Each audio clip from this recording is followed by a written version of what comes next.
Nous allons faire un voyage sur le chemin historique Craig qui fut construit en 1810.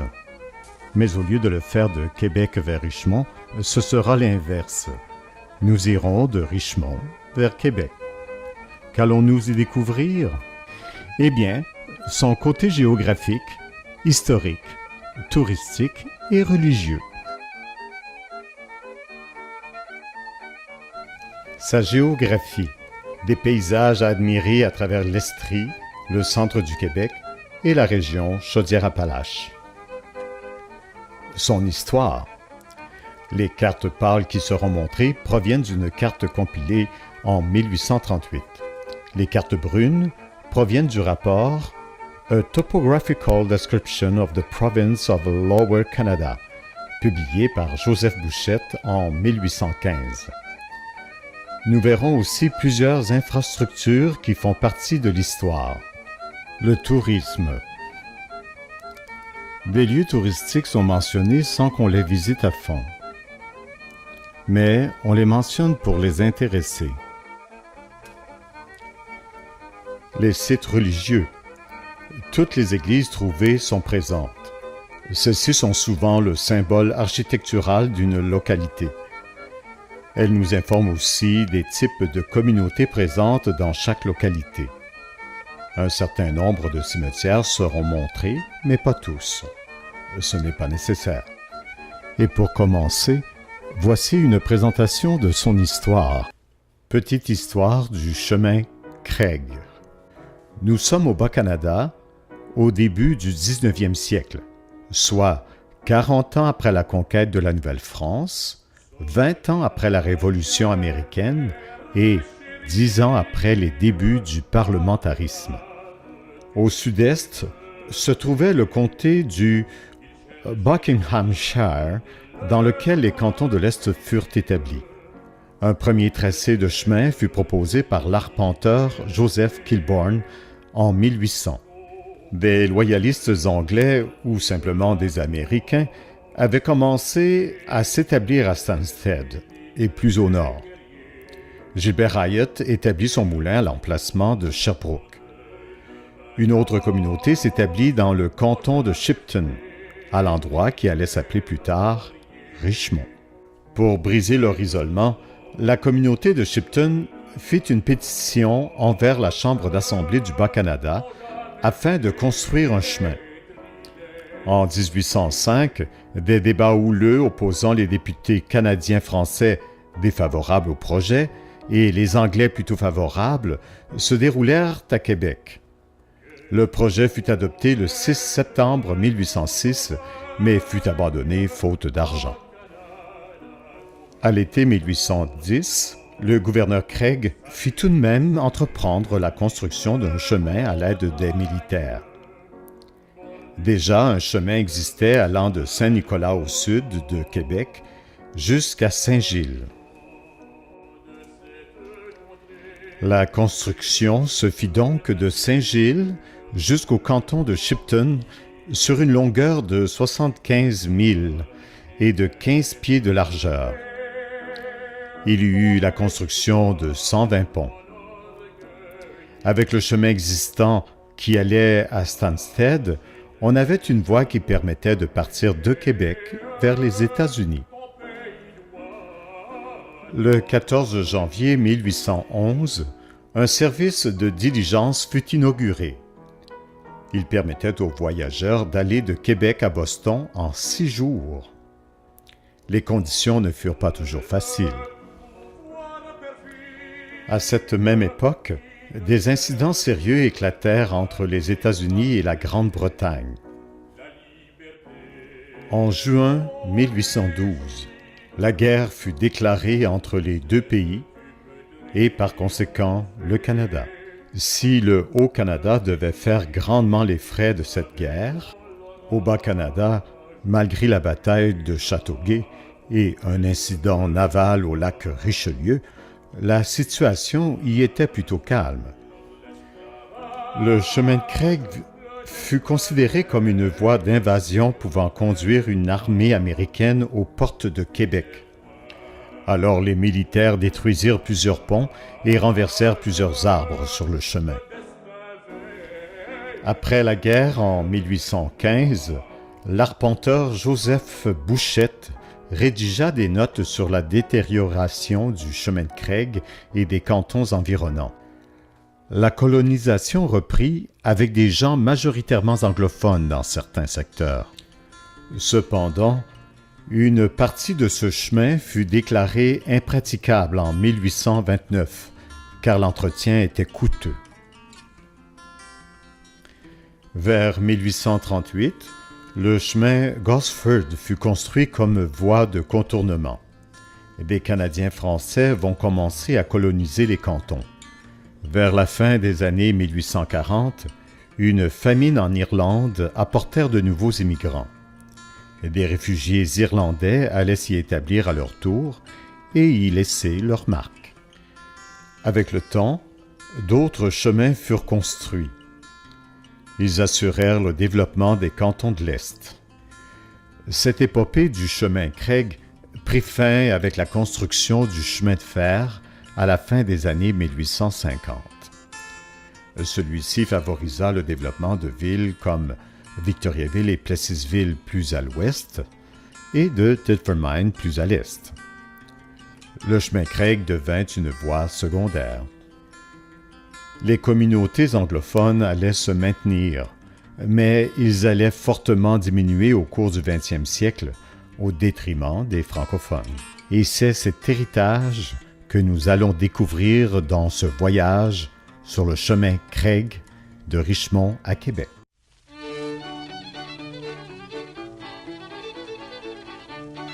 Notre voyage commence dans le canton de Shipton à Richmond, au coin de la rue Craig et Principale. Un parc contient quelques monuments, dont celui des soldats morts à la guerre et des informations historiques sur le lieu. Ce monument rappelle la présence irlandaise dans cette ville.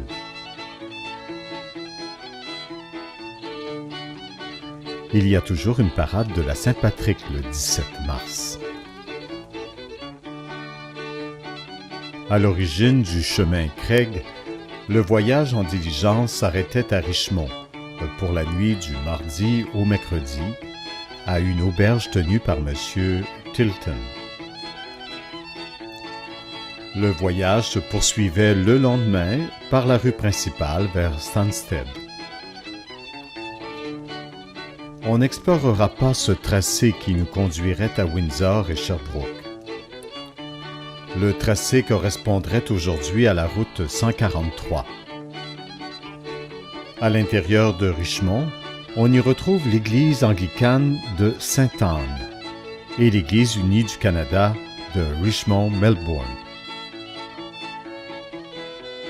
Pour bien comprendre l'histoire de Richmond, nous allons faire un tour à Melbourne en empruntant le pont de fer Mackenzie. Ce pont passe sur la rivière Saint-François. Pour ceux qui s'en rappellent, le paysage du billet de 2 $ entre 1954 et les années 1970 en était un de Melbourne. L'hôtel de ville de Melbourne.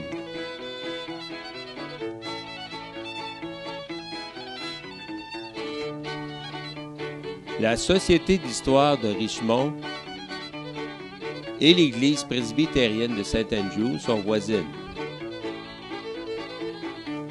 Le musée du Centre d'interprétation de l'ardoise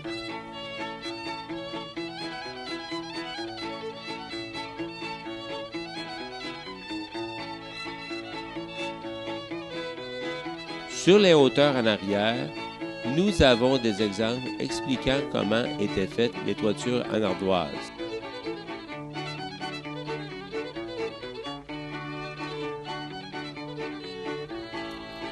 Plusieurs toitures de la région furent faites en ardoise. De retour à Richmond, nous visitons la vieille ville. L'arrivée des premiers colons remonte vers 1798. Le canton de Shipton fut établi en 1801. Le nom de Richmond, qui apparaît vers 1820, provient du gouverneur Charles Lennox, quatrième duc de Richmond.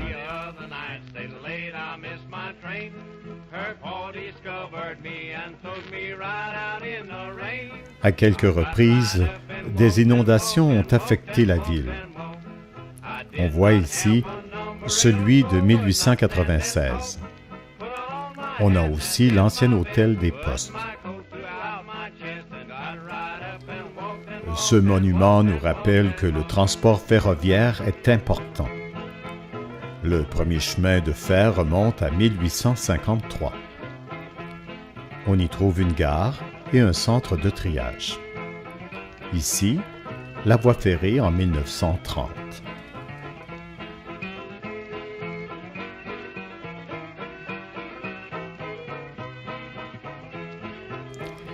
L'Église catholique de Sainte-Bibiane fut établie en 1890.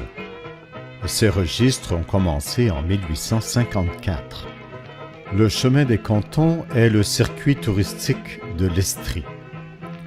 Pour notre voyage, il passe par la route 116 jusqu'à Danville. Avant de quitter Richmond, on passe devant le musée de l'automobile ancienne. Le trajet se poursuit sur la route 116 en montant la longue côte. En accédant à la municipalité du canton de Cleveland, on jette un regard en arrière. On y voit au loin le mont Offord. L'arpenteur Joseph Bouchette écrivait sur le canton de Shipton qu'il était un des lieux les plus propices à l'agriculture. En quittant la route plus loin, on retrouve le moulin Denison près du lac du même nom. Les parages furent d'abord développés par Avery Denison au début du 19e siècle. Son fils Siméon Minor entreprit la construction du moulin en 1850. L'église anglicane Holy Trinity est un peu plus loin. Son cimetière contient des descendants de la famille Denison.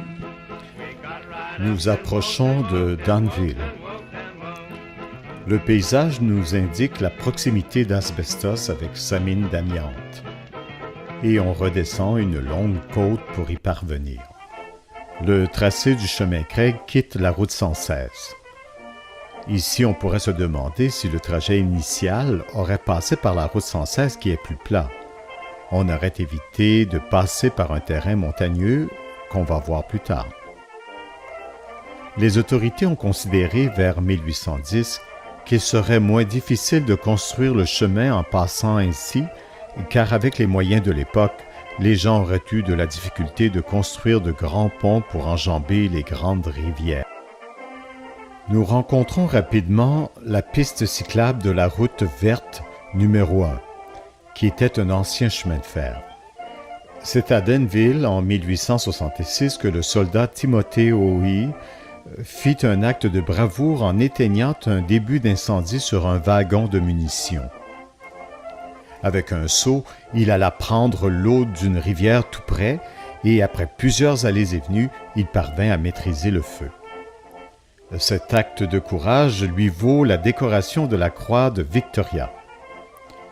Un monument commémore cet exploit devant l'édifice municipal servant de bibliothèque.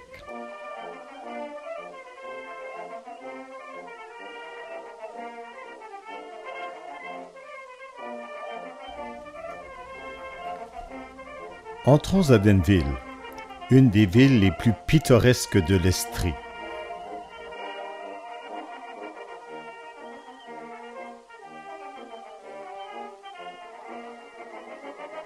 Nous passons devant l'ancien couvent des Carmélites qui a logé ces religieuses de 1957 à 2009. Une ancienne église presbytérienne devenue restaurant. L'église anglicane Sainte-Augustine depuis 1896. Nous arrivons au carré de Danville. Le même lieu en 1875. L'édifice avec l'horloge sonne toujours aux heures. En son centre se trouve le monument des soldats morts au cours des dernières guerres mondiales.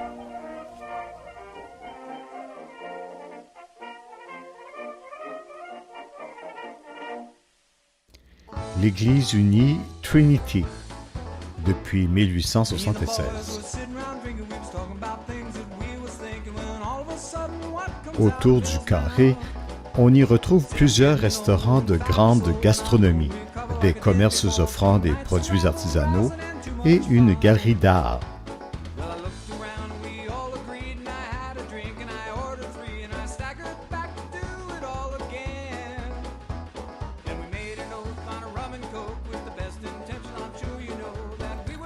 L'ancien bureau de poste.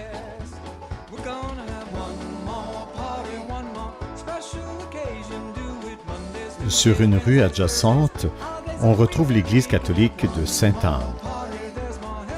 Voici l'école anglaise. La communauté anglophone y était majoritaire jusqu'aux années 1970. Depuis ce temps, les francophones sont majoritaires. L'Ettenborough Bank offre un sentier pédestre et des informations historiques sur Danville.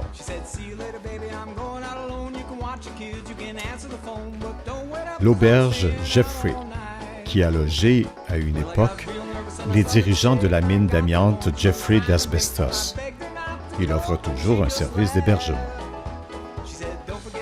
L'Église adventiste, depuis 1903. La rangée d'arbres fut plantée en 1877. Pendant que l'on voit les maisons patrimoniales, un peu d'histoire. Parmi les premiers colons, certains venaient de Danville au Vermont, auquel le nom fut donné. Les premiers colons s'établirent à partir de 1810. Danville a connu des périodes de prospérité qui expliquent la présence de ces grandes résidences. Elle eut une industrie d'épingles à linge et une manufacture de meubles. Maintenant, on quitte la ville.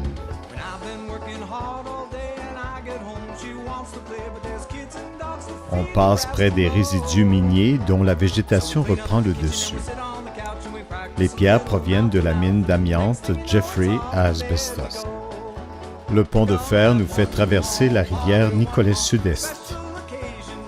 On arrive à l'intersection du hameau de Castlebar.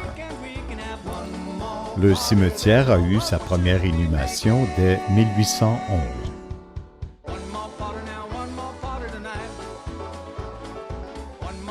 Castlebar était un ancien relais où transitaient les animaux.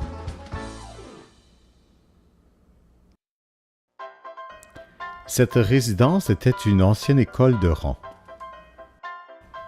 En tournant à droite sur le rang Castlebar, on arrive à l'ancienne résidence de Mark Sennett, une personnalité qui a fait sa marque. Issu de grands-parents habitant Danville, ses parents John Sinnott et Catherine Foy se sont mariés à Tinwick et habitaient le rang de la Grande Ligne qui a porté momentanément le nom de chemin Sinnott. Michael Sinnott fut baptisé à la paroisse de Sainte-Bibiane de Richmond, et on retrouve cette famille dans cette région au recensement de 1881. La famille émigra aux États-Unis. De là, Michael Sinnott, renommé Mac Sennett, devint cinéaste. Il fonda la compagnie Keystone. Il fit connaître des artistes tels que Charlie Chaplin. Il revint régulièrement dans la région de son lieu natal. Il mourut en 1960 et fait maintenant partie du panthéon des étoiles du cinéma. Nous entrons dans le canton de Tinwick qui fut établi le 7 juillet 1802.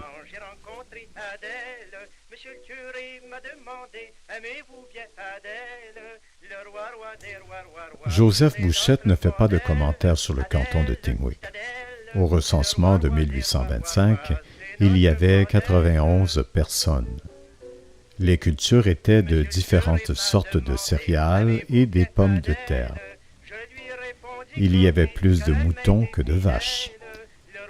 Nous sommes à l'intersection du chemin du rang 7, du rang 6 et du chemin de Kingsey.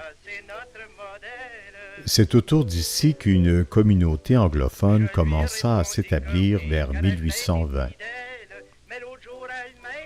En allant sur le chemin Kingsey, on retrouve cette ancienne résidence qui remonte au 19e siècle. Sur le rang 6, on rencontre les ruines de cet ancien moulin. Sur le chemin du rang 7, on rencontre le cimetière anglican de Troutbrook. En continuant dans la courbe du chemin Craig, on rencontre cette croix qui indique l'emplacement de la première chapelle catholique. Elle fut érigée en 1832 par l'abbé Hubert Robson, qui y donna le nom de Saint-Hubert. Ce prêtre devait mourir du typhus en 1847, en allant au chevet des Irlandais malades à Gros-Île. Nous voici au pont de la rivière des Rosiers. Les anglophones l'appelaient Troutbrook.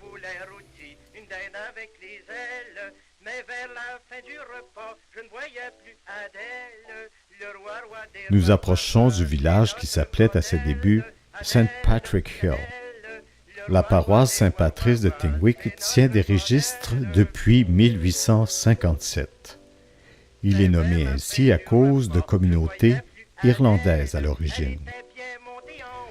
Tingwick fut d'abord établi en 2 municipalités en 1863. Tingwick, dont on a déjà couvert le territoire, et Chénier, au nord incluant le village. Le nom rappelle Olivier Chénier, chef patriote durant la rébellion de 1837. De cette période trouble, on ne retrouve qu'un seul discours du prêtre John Baptist McMahon demandant à la population de Tingwick de rester loyale aux autorités. Les 2 municipalités ont fusionné en 1981. La salle Chénier est de ce qui reste comme nom de l'ancienne municipalité. Le sentier Les Pieds d'Or offre aux gens de faire des randonnées pédestres.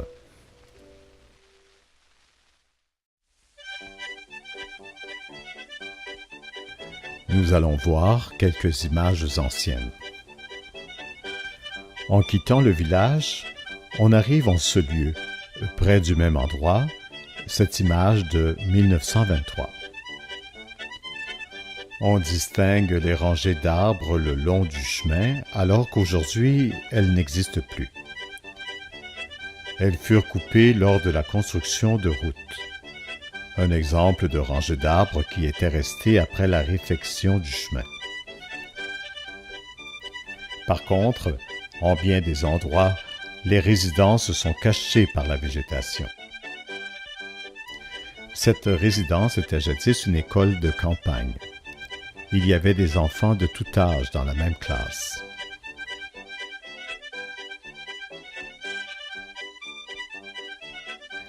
L'état de la chaussée près de ce lieu, boueux lors de pluie. En hiver, le chemin était déblayé mais glissant.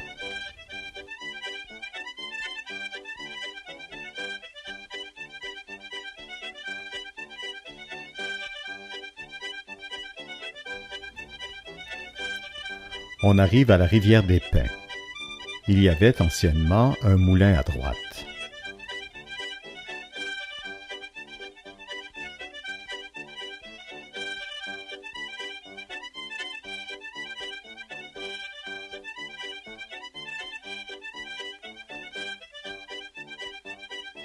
Avant de quitter Tingwick, sur le point le plus élevé, on aperçoit une dernière fois le mont Offord.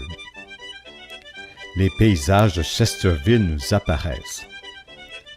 En descendant la côte, je fais remarquer qu'on ne suit plus le tracé original.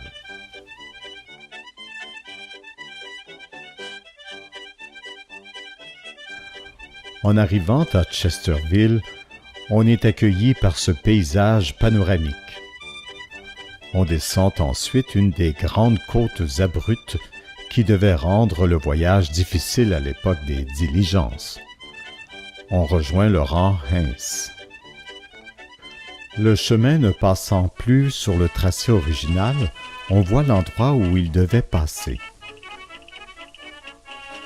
Le pont de la rivière Nicolet-Nord, qui jadis fut en bois, fut remplacé par ce pont en fer jusqu'au début des années 1960. On passe la jonction de la route 161. Le canton de Chester fut établi en 1802. Joseph Bouchette décrit le canton de Chester comme un lieu propice à l'agriculture. Il fait une liste des types d'arbres. Le chemin de Craig le traverse diagonalement. La tradition orale rapporte qu'une auberge y était construite et était tenue par M. Brooke. Il fut remplacé par M. Goodieu. À cette auberge, un repas était servi pour les voyageurs en diligence. Son fils, William J. Goodieu, natif de Chesterville, s'est démarqué comme médecin. Il fut un pionnier dans le traitement de la lèpre à Kalaupapa, à Hawaï. Il chercha à améliorer la condition des lépreux par l'activité physique et fit des recherches sur le sujet. L'église de Saint-Paul commença à tenir des registres en 1861. Son emplacement allait causer une dispute qui allait provoquer un schisme avec les gens du coin Saint-Philippe. Ces derniers voulaient l'église paroissiale chez eux. Comme ils n'obtinrent pas satisfaction, des paroissiens du coin Saint-Philippe devinrent protestants. Plus tard dans cette affaire, on se rendit compte que le terrain de l'église avait été obtenu de squatteurs, c'est-à-dire de gens qui s'étaient établis sur une terre sans droit. Il fallut régulariser la situation en obtenant la propriété légale du terrain. Le phénomène des squatteurs était assez répandu. Les propriétaires légaux chargeaient des prix de location onéreux à ces gens. Les lots étaient loués à l'origine à des bourgeois ou d'anciens militaires. Nous nous dirigeons au hameau du coin Saint-Philippe. Cet endroit a déjà eu des commerces et des entreprises. Le schisme protestant s'est progressivement résorbé avec le temps.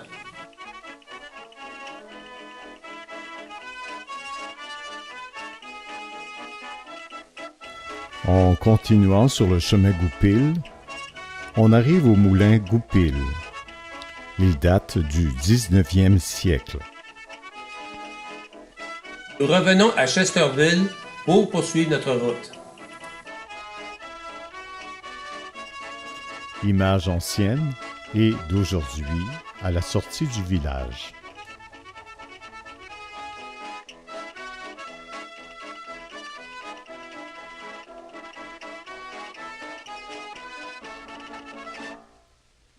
Dans ce secteur, un prospecteur passa et découvrit un gisement de cuivre. La mine Vigée opéra de 1863 jusque vers 1874. Je n'ai pas pu accéder au site minier. Quelques morceaux de quartz brisés indiquent une activité minière. Le rapport de 1863 disait sur les coûts d'exploitation qu'en engageant la main-d'œuvre agricole locale, on pourrait les payer à petit salaire. La municipalité de Sainte-Hélène de Chester est celle qui, durant notre voyage, est la moins densément peuplée.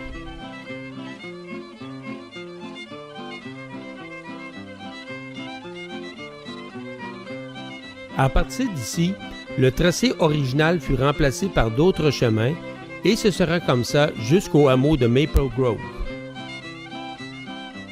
Nous arrivons au village de Sainte-Hélène. Les premiers colons arrivent en 1847. Ce sont Ferdinand Lécuyer et son épouse Julie Gagnon.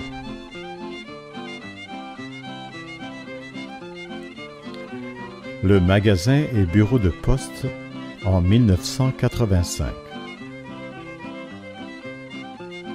La municipalité de Chester-Est est constituée en 1859 et la paroisse en 1860.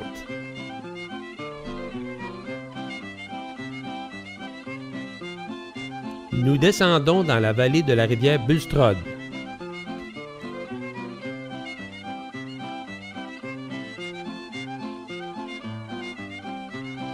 Un autre détour nous amène voir le hameau de Trottier-Mille.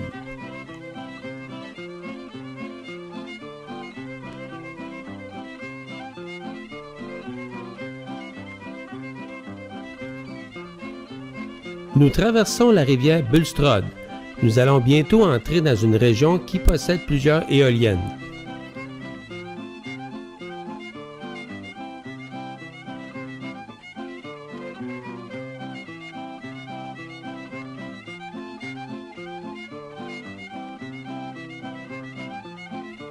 Nous accédons au canton d'Halifax en montant la côte la plus abrupte et la plus longue du voyage. Ici, on passe tout près d'une éolienne. L'accès au site nous est bloqué. Nous voici au village de Saint-Jean-Baptiste-Vianney, où une portion du chemin Craig est un sentier. Ce village est maintenant fusionné avec Saint-Ferdinand d'Halifax. L'église fut bâtie en 1926. On passe maintenant à Saint-Ferdinand, qui longe le lac William. En 1804, Amos Hall, un ancien garde-du-corps du premier président américain George Washington, s'établit à Maple Grove dans le canton d'Irlande. Nous y arrivons en passant par le chemin Gosford, qui fut à ses débuts une voie de contournement pour le chemin Craig.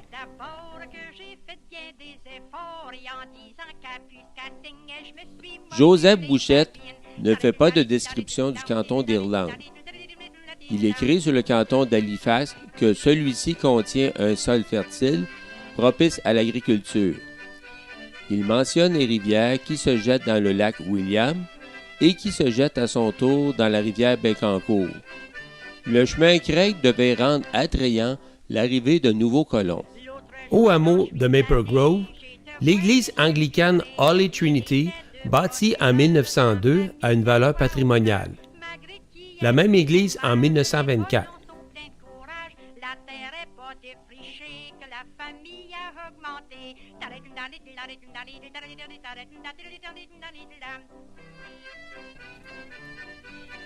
Juste à côté, en contournant le cimetière, se trouve le manoir d'Irlande, qui est l'ancien presbytère anglican.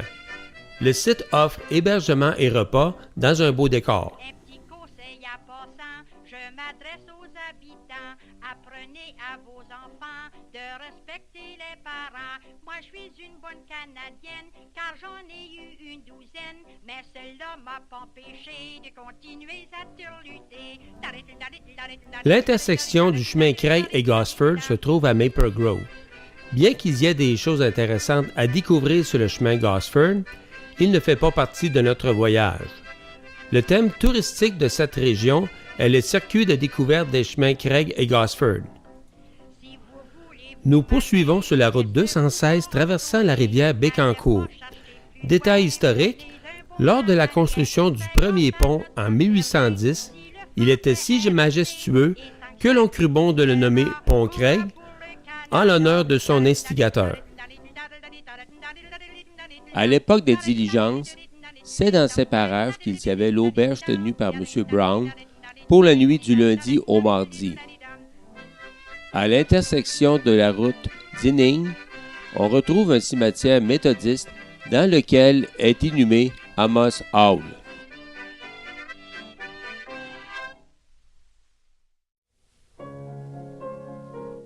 Notons que de Maple Grove jusqu'à Saint-Sylvestre, le chemin Craig se retrouve sur la trajectoire du chemin Saint-Rémy pour les amateurs de randonnée pédestre. Nous sommes près de Saint-Adrien d'Irlande.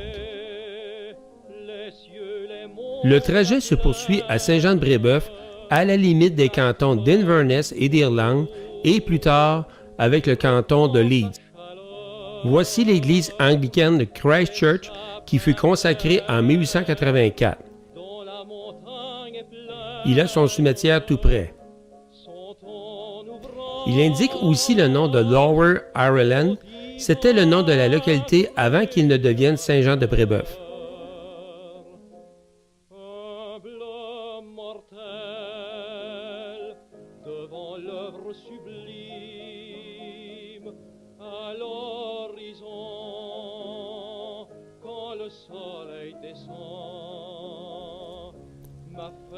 Le village de Saint-Jean-de-Brébeuf offre comme activité un sentier pédestre.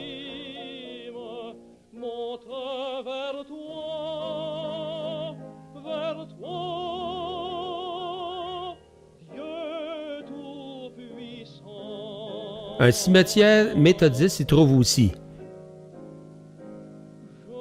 L'Église catholique est devenue le Théâtre Bleu.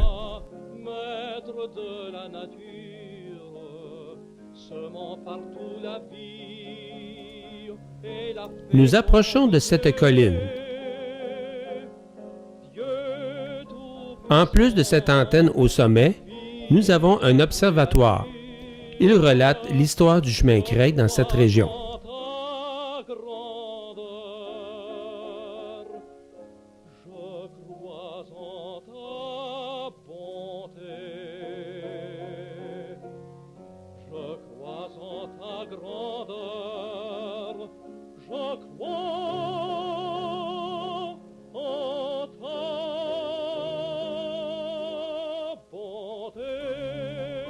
Cet endroit surélevé permet d'observer les paysages environnants.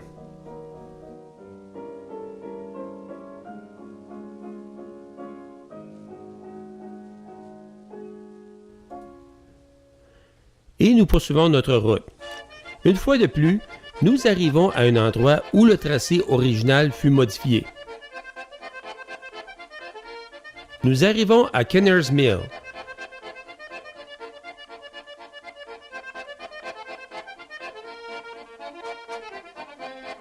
Une ancienne ferme. En allant sur le chemin Bédard, on retrouve un sentier passant sur le tracé original du chemin Craig.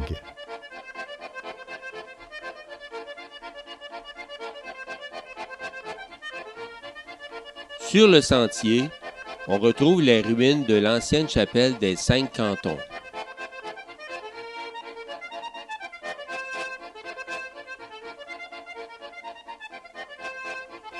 Un cimetière irlandais est tout près. Le tout est dans un lieu où la forêt a repris le dessus.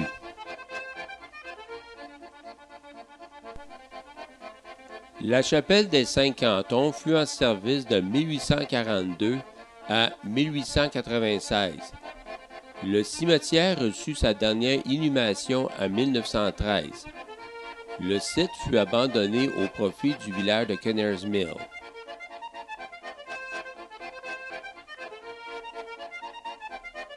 Nous allons faire un détour pour visiter cette localité. Il comporte 4 églises, dont une presbytérienne pour les Écossais, catholique pour les Irlandais et Canadiens français, anglicane pour les Anglais et méthodiste.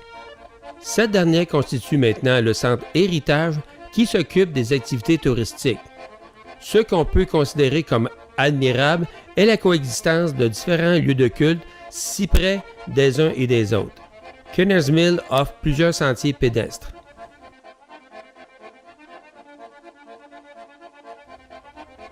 Le village fut nommé en l'honneur de l'Écossais James Kinnear, qui possédait un moulin en cet endroit. Ce moulin, construit vers 1830 sur la rivière Osgood, fut détruit par une inondation en 1952. Il en reste un parc. On poursuit notre route. Un arrêt aménagé pour admirer le paysage. Un regard sur les nombreuses éoliennes. Nous arrivons à Saint-Jacques-de-Lise. Le canton de Lise fut établi en 1802. L'Église catholique actuelle de Saint-Jacques date de 1942. L'arrivée du premier colon, Archibald MacLean, remonte à 1809. Celui-ci fut éclaireur pour l'armée britannique lors de la guerre de 1812. Sa mission, en cas de danger, était d'inciter les fermiers à ramener leurs troupeaux vers Québec et d'endommager le chemin Craig pour ralentir l'avance des Américains. L'attraction principale est le site patrimonial.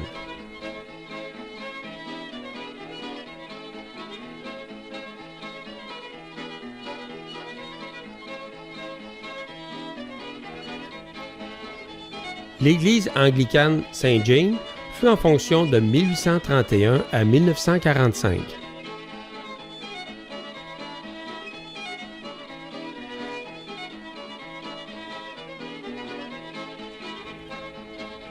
La Leeds Model School est une ancienne école protestante qui fut déménagée et rénovée sur son site actuel.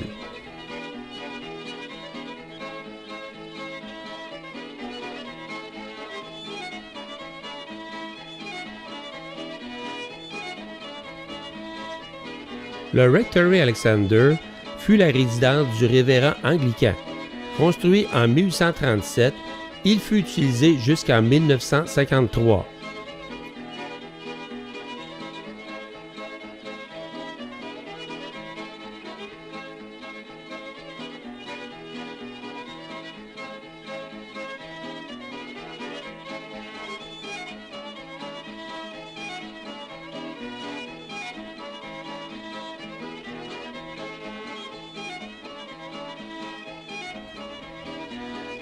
Le cimetière méthodiste se trouve de l'autre côté de la route. Plus loin sur la route, on arrive à la rivière Palmer. Près d'ici, il y avait l'auberge de M. Palmer.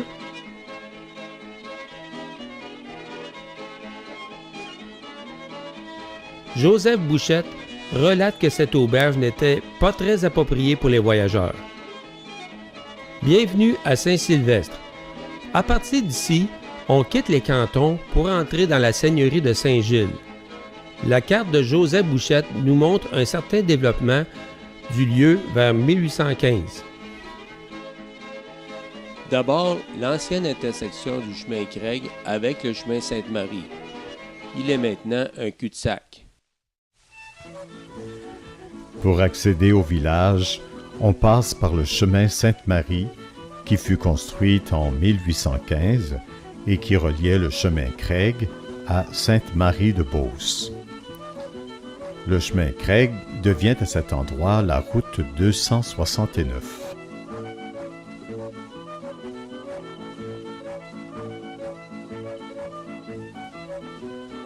Ici, l'église de Saint-Sylvestre avec son couvent.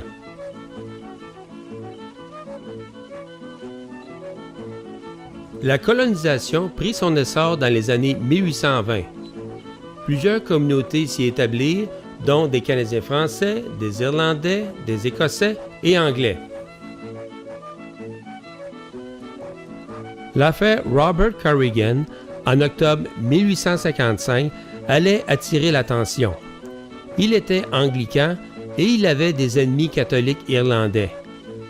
Robert Corrigan était un juge lors d'une foire agricole. Il y fut assassiné. Les coupables ne furent jamais retrouvés lors de l'enquête. Cette affaire eut des répercussions jusque dans le Haut-Canada sur des questions de tolérance religieuse. Madeleine Ferron en relata l'histoire dans son roman « Sur le chemin Craig » en 1983.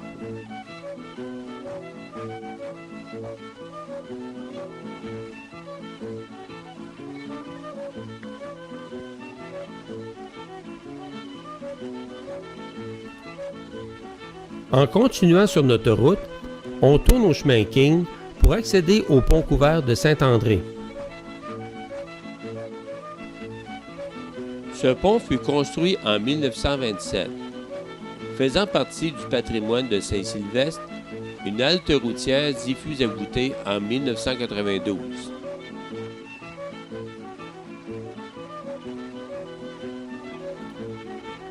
Plus loin, on passe à proximité de Saint-Patrice-du-Beau-Rivage.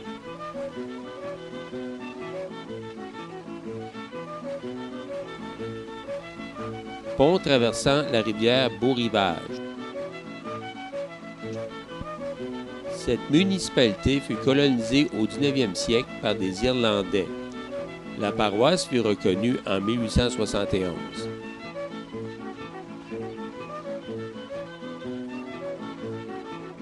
La municipalité fut reconnue en 1872.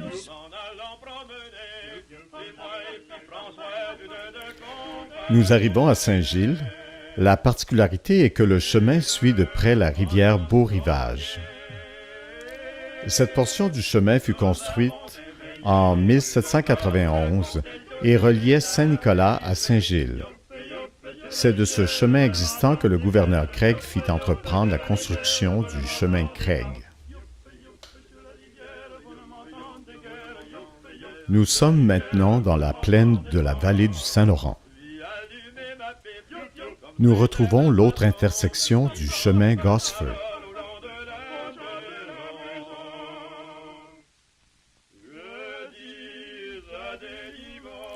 Le vieux Saint-Gilles se trouve autour de l'église. La paroisse fut érigée en 1828.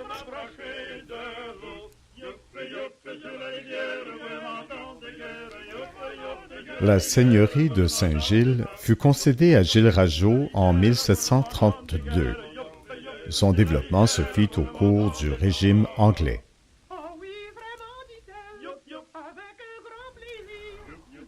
On a affaire à une ville qui a pris beaucoup d'expansion au cours des dernières décennies.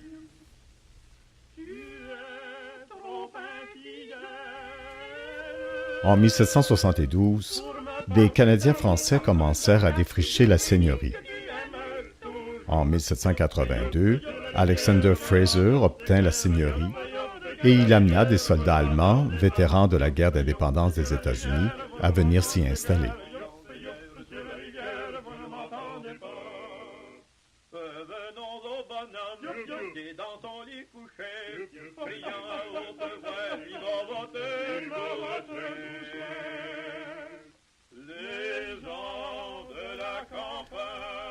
Joseph Bouchette dit qu'il y avait des colons sur les deux côtés de la rivière Beau-Rivage.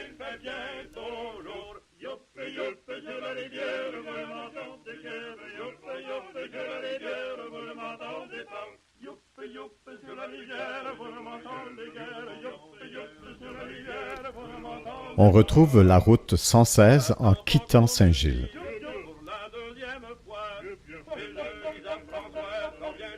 Nous approchons de la fin du voyage en arrivant à Saint-Nicolas. Mon père ainsi que ma mère n'avaient que moi d'enfant, la destinée, la rose au bois. Quelques résidences anciennes sur ce rang. Ce bout de chemin ayant été construit en 1791, la colonisation a pu se faire dès la fin du 18e siècle. À l'école du roi, à l'école du roi. Ils m'ont fait faire une robe par un jeune couturier, la destinée, la rose au bois, par un jeune couturier, À chaque point d'aiguille, il voulait m'embrasser, la destinée, la rose au bois, Au bout se trouve l'autoroute 20. On oublie la dernière section du rang agricole qui est maintenant absorbée par la ville. Un aperçu du Saint-Nicolas ancien. Le lieu de départ et d'arrivée pour le transport en diligence se faisait au quai de Basile-de-Metz, où se trouvent maintenant les ponts de Québec. Avant les ponts, on devait traverser le fleuve en embarcation et, à partir de 1817, en bateau à vapeur.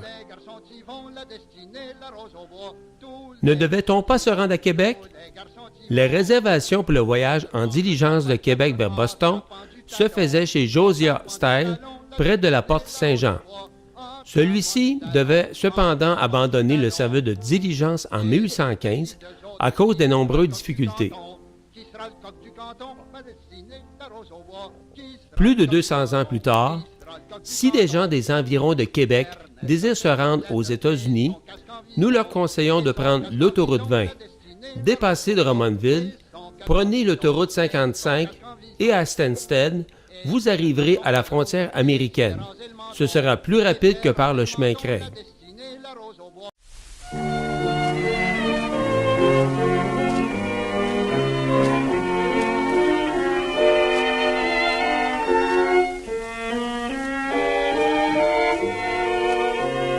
Comme le dit un vieil adage, rien n'est si beau que son pays.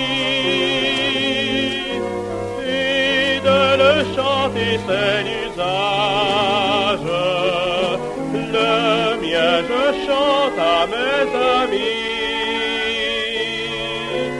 Le mien je chante à mes amis. L'étranger voit avec un œil d'envie du seul or